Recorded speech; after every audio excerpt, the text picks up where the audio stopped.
Cues with the Beauts.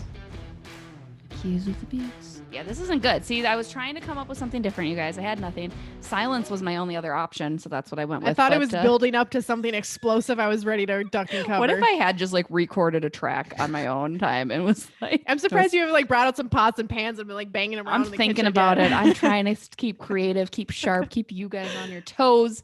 But I didn't, because we haven't had cues in a bit, because we haven't been getting our engagement. You guys, we love your questions. Please send them to us each and every week. Even if it's not on Friday, send them at the beginning of the week. Send them on a hump day Wednesday when you're feeling it, whenever. We love to hear them. So this week, our cues of the Beauts, we've got 2 from Kaprizov Kountdown. Fred, lay them on us. Yeah, number 1. Now that Hartman is re-signed on a team-friendly deal that also allows some stability, do you see any of the pending unrestricted free agents doing the same? Who do you think they should resign of the bunch? In my opinion, I want Cole back. It seems Billy Guerin is building the culture right and having players buy in. Heck yeah. I mean, we talked about this in this week's episode, obviously with Bill Guerin. Also got to chat with Ryan Hartman. The big reason he signed this and signed it now is he wanted to establish himself somewhere. He hasn't had much stability in his career. And it's obviously boded well for him. He's also been given the opportunity here in Minnesota to play wing, center, power play, penalty kill. And he's taken advantage of that and has been a truly effective player in the organization.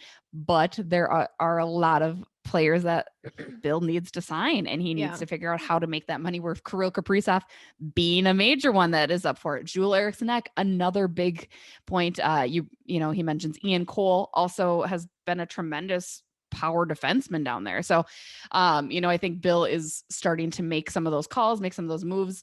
I know it was outright asked, have you spoken to any other agents? He hasn't yet. And actually it was, I believe, Ryan Hartman's agent who reached out to Bill saying, let's lock this up and get a deal. So I imagine in the coming weeks, he'll start making some of those calls again, because it's not easy. It's a flat salary cap. It is an expansion year. It is going to be tough to figure out how much money you're going to be locking players up for. Yeah, let me make a case for Ian Cole quick, because when I saw this question, I was really glad that they brought up Ian Cole, because he has been one of the best things that I think has happened as far as trades and signings go in the NHL across the board this season. I mean, it's funny because you think about the Minnesota Wild and what they were lacking coming into this season and what they were maybe looking to add.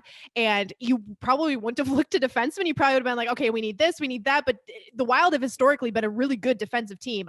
Let's date back to the Jacques Lemaire era. That's where it all started. I mean, he kind of built that from the ground up, and the Wild have just been really good defensively ever since then. And it's always been their offense that have lacked. And so when they added Ian Cole, I didn't think too much of it, because I'm like, well, yeah, the defense has been fine. They don't need, whatever, he's there, but it is what it is. And he has played so well. Ian Cole has been a tremendous addition to this Minnesota Wild team. I think he's really transformed the way that they play, which you didn't expect to happen, because you didn't think there was maybe any more transformation there that could take place. And I think he's a sound player. He seems to fit really well into the team. He even said, how welcoming the team was for him. And, he's coming from the Colorado Avalanche. You think when he found out he went to the Minnesota, anybody who leaves the Colorado Avalanche is probably like, great, where are you taking me? Couldn't possibly. I mean, he already has better. 2 Stanley Cups, so he's probably okay with it, right? Like, I guess I don't need a third. But so it could have been a tough transition coming from a team who's really, really good and is going to make a playoff run this year to a team who's doing well, but who knows what the future is going to look like this year for them.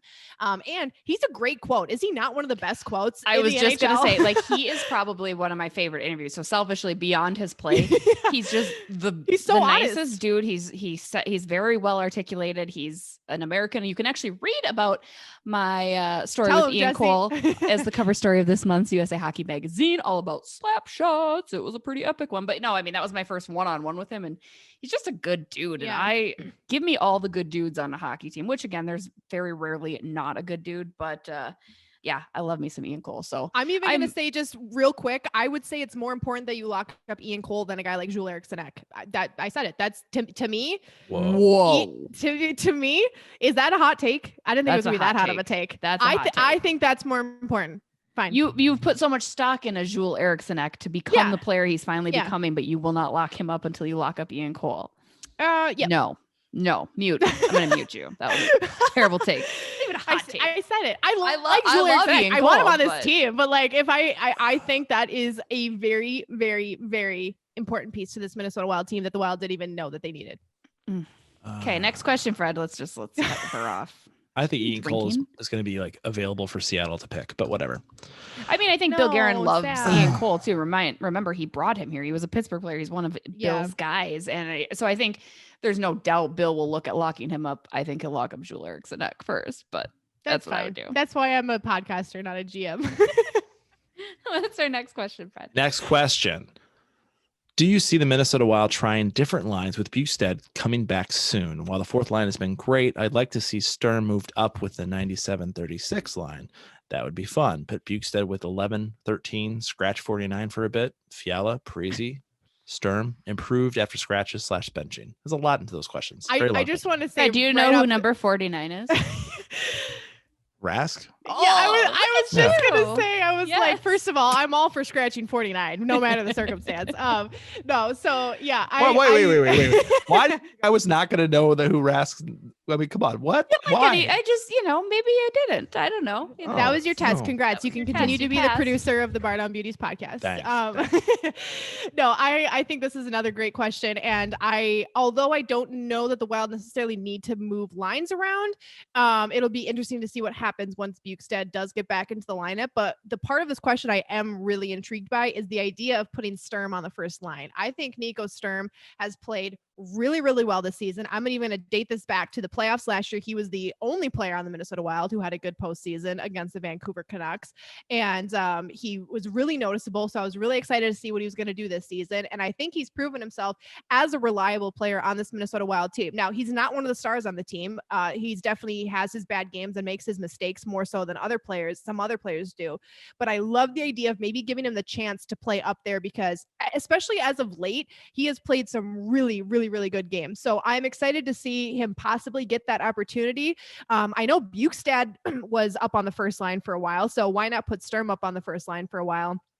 That's just kind of what I think about that. I've been a fan of Nico Sturm for a while, so I'm all for him getting bigger and better opportunities. But I don't know, Jessi, do you think he's a first liner? I mean, I think it's going to be interesting when Nick Bjugstad comes back in general as to what you do, because the lines have been working in Evson's favor. And so it's hard sometimes to want to mix up a good thing when you have it going. And no offense to Nick Bjugstad, he hasn't really performed super well. However, kid kills it at home, which they are home for a very long time coming up here. So maybe you look at that. I agree. I've been on the Nico Sturm fan train for a while. Yeah. And I mean, even when he came back from being a healthy scratch, he took that very seriously and, proved himself and notched a goal and he's wonderful.